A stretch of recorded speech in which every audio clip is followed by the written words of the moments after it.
ఫాస్ట్గా సాల్వ్ చేద్దాం. Which among the following is a leap year?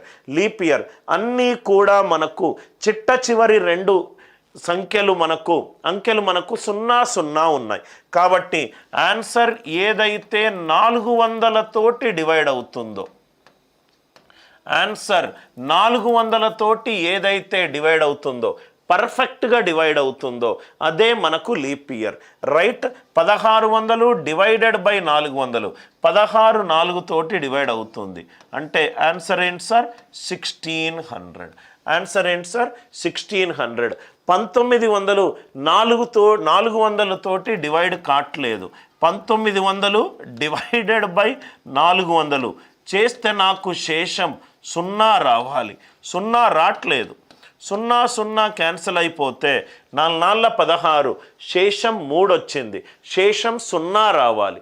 శేషం 0 వస్తే అది leap year sir. 1600 divided by 400. Reminder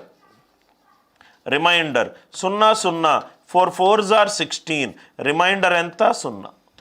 4 4s are 16. Remainder 0. First one answer ఎంత? 1600. Second one, which of the following is not a leap year? Not a leap year అంటే ఈ year కనుక ఎన్ గనక తీసుకుంటే ఆ ఎన్ అన్ని ఆప్షన్లు సెంచరీ చిట్ట చివరి రెండు అంకెలు 00 ఉన్నాయి. N divided by 400 not equivalent to 0. శేషం 0 రాకూడదు. అలా ఉంటే అది నాన్ లీప్ ఇయర్. అలా ఉంటే అది non leap year. 2000 is divisible by 400. 00 cut అయిపోతే 20 is divisible by 4. 16 is divisible by 4. 800 is divisible by 400. Answer ఏంటి? 700.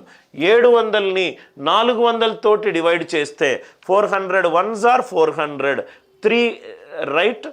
మనకు పర్ఫెక్ట్ శేషం 0 రావట్లేదు. 7 ఈజ్ నాట్ డివిజిబుల్ బై 4.